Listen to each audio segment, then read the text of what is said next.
ബ്രഹ്മദത്തിന്റെ കാര്യത്തിൽ എന്തെങ്കിലും തീരുമാനമായിട്ടുണ്ടോ? തീർച്ചയായിട്ടും തീരുമാനമായിട്ടുണ്ട്. ബ്രഹ്മദത്തിൻ്റെ കാര്യത്തിൽ പിന്നെ പഴയ തന്ത്രി കണ്ഠര് രാജീവർ തന്ന കത്ത് നമ്മൾ പരിശോധിച്ചു. വീണ്ടും അതിനകത്തൊരു അന്തിമ തീരുമാനം ബോർഡ് എടുക്കുന്നതിന് മുമ്പ് 27-ാം തീയതി കോടതിയിൽ വീണ്ടും പറയണത്. അതുകൊണ്ട് 26-ാം തീയതി അത് തീരുമാനിക്കും. എന്നാൽ അതിന് മുൻപ് ഒരു 3 തലമുതിർന്ന തന്ത്രിമാരുടെ ഒരു ചെറിയൊരു സമിതി രൂപീകരിച്ചിട്ടുണ്ട്.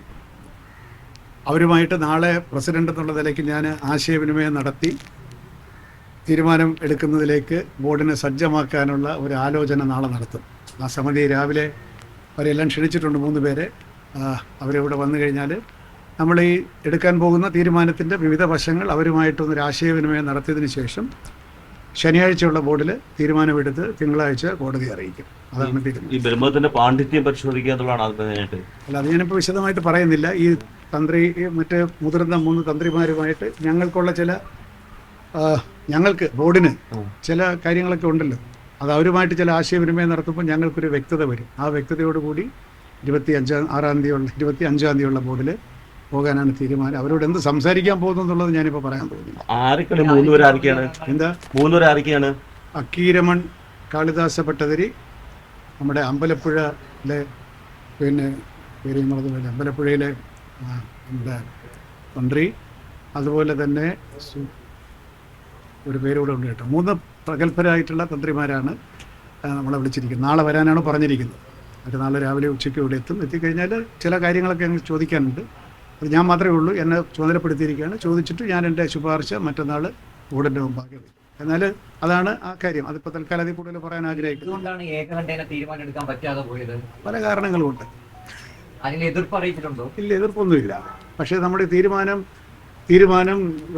വന്നു കഴിഞ്ഞതിന് ശേഷം പിന്നെ അതിനെപ്പറ്റി ഒരു വിവാദമോ ഒന്നും ഉണ്ടാകാതിരിക്കാൻ വേണ്ടിയിട്ടുള്ള മുൻകരുതലുകൾ എന്നുള്ളതിലേക്ക് നമ്മൾ ചില മുൻകരുതലുകൾ എടുക്കുന്നതെന്ന് മാത്രമേ ഉള്ളൂ. എന്നാൽ അതിനേക്കാൾ പ്രധാനപ്പെട്ട വിഷയം എനിക്ക് നിങ്ങളോട് പറയാനുണ്ട്.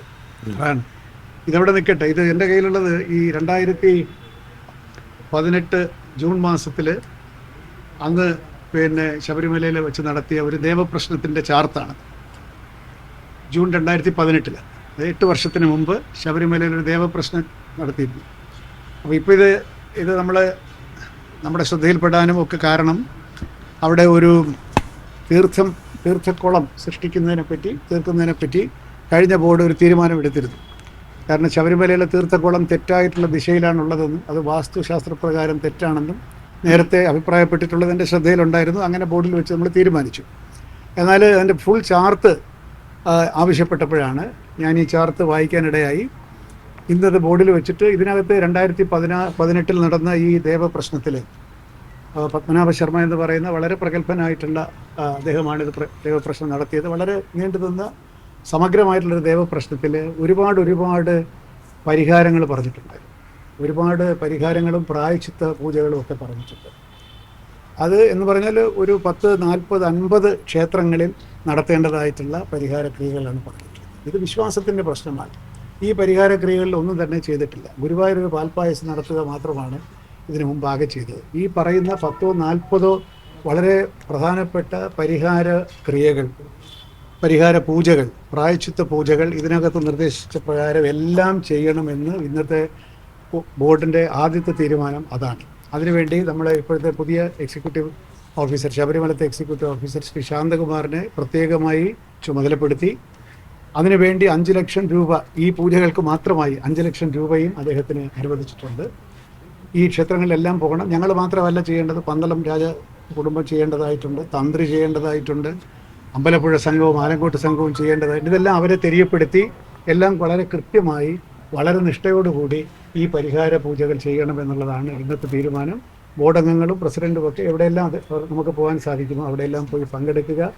എല്ലാം ഭംഗിയാക്കി തരാനും എന്തെങ്കിലുമൊക്കെ അപരാധങ്ങൾ അറിഞ്ഞോ അറിയാതെയൊക്കെ നടന്നിട്ടുണ്ടെങ്കിൽ അതിന് പ്രായശ്ചിത്തവും പരിഹാരവും അനുഗ്രഹവും തേടി ഉള്ള ഒരു തീരുമാനമാണ് ഇന്നത്തെ ബോർഡിൻ്റെ ഏറ്റവും പ്രധാന തീരുമാനം. എനിക്ക് തോന്നുന്നു ഇതോടുകൂടി തിരുവിതാംകൂർ ദേവസ്വം ബോർഡിൻ്റെ സുവർണ്ണകാലം ആരംഭിക്കുകയാണെന്നാണ് എൻ്റെ വിശ്വാസം. അതിന് മുന്നോടിയായിട്ട് ഇന്ന് മുൻ പ്രസിഡന്റിനെ കൂടി അറസ്റ്റ് ചെയ്തിട്ടുണ്ട്, ഒരു പ്രസിഡന്റിനെ കൂടി. അതുകൊണ്ടാണ് ഞാൻ പറയും സുവർണ്ണകാലം എന്ന് പറഞ്ഞാൽ ഇനി അത്തരത്തിലൊന്നും ഉണ്ടാകാൻ പാടില്ലല്ലോ. ഇല്ലില്ല, ആദ്യമായിട്ടാണ് ഇതിനെപ്പറ്റി ഒരു ചിന്ത, ഇതിനെപ്പറ്റി ഒരു ഇതിനെപ്പറ്റി ഒരു ചർച്ച ഉണ്ടാകുന്നതും ഒരു തീരുമാനമെടുക്കുന്നതും ആദ്യമായിട്ടാണ്. ചാർത്ത് മാത്രമേ ഉള്ളൂ. ഇതനുസരിച്ചിട്ട് ഓരോന്നും ഞങ്ങൾ ചെയ്യാൻ ബാധ്യസ്ഥരാണ്, ചെയ്യും.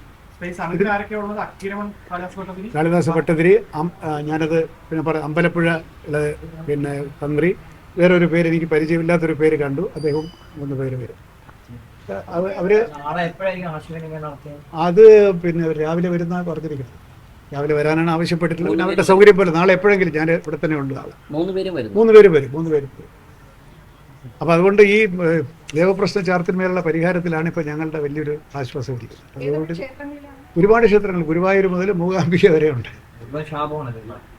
എന്ന് പറഞ്ഞു. അന്നത്തെ ശാപമാണ് ഈ പ്രശ്നം മൊത്തം. ചില അപ്രിയങ്ങൾ, ചില ആചാര ലോപങ്ങൾ, തെറ്റായിട്ടുള്ള ചില പ്രവൃത്തികളൊക്കെ ഉണ്ടല്ലോ. ഇതെല്ലാം നമുക്ക് അറിഞ്ഞുകൂടാത്ത തലത്തിലാണല്ലോ ഇതിൻ്റെയൊക്കെ റിയാക്ഷൻസ് വരുന്നത്. അതെ, ഇപ്പൊ കലങ്ങി കിടക്കുകയാണ് തെളിയുന്നത്.